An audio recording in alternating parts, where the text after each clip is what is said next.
দায়িত্বশীল না টাক একটা বলিয়া প্রায় 100টা প্যাকেট লইয়া আমার লোকে দেখা করছেন। আমি আমার এলাকার আপনার এলাকার মানুষের খান্দার দিয়ে খাইলাম, আরো কিছু ফুটেছে নিরা দেখা এটা দেখে সাহেব আলী ভাই আমার ফোন দিয়ে বলল যে আমরা স্বপ্নান্তর সমাজ কল্যাণ সংস্থা আপনার কাছে আইতাম চাইলাম একটা বাড়িতে সুযোগ দিন।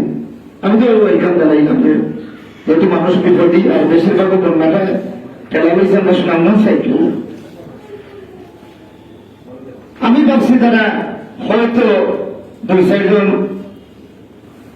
সংস্থার দায়িত্বশীল কেউ দেখা করবো আমার লোকে।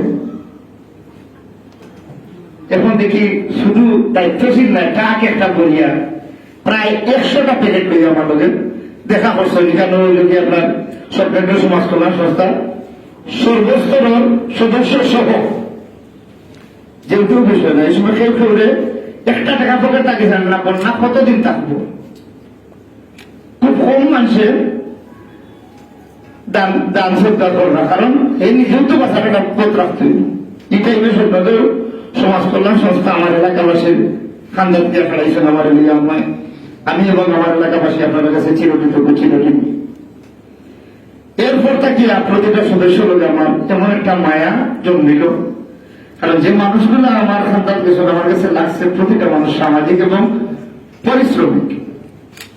চিন্তা ভাবনা করা লোকে চলা যায়, কারণ আমি পরিশ্রমী মানুষের ভালো পাই।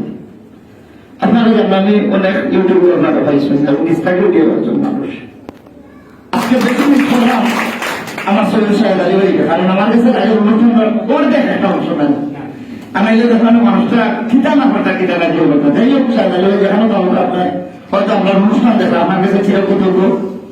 আপনার কারণে তার লোক পরিচয় দিয়ে আজকে বিপদ একটা জায়গায় গেছি। আর সাইলাম টাকা লিয়ে কাজ করতাম, আপনি আপনার লাগে দোয়া করবো, আপনার দেখানো আপনার লাগে আমরা দোয়া করবো।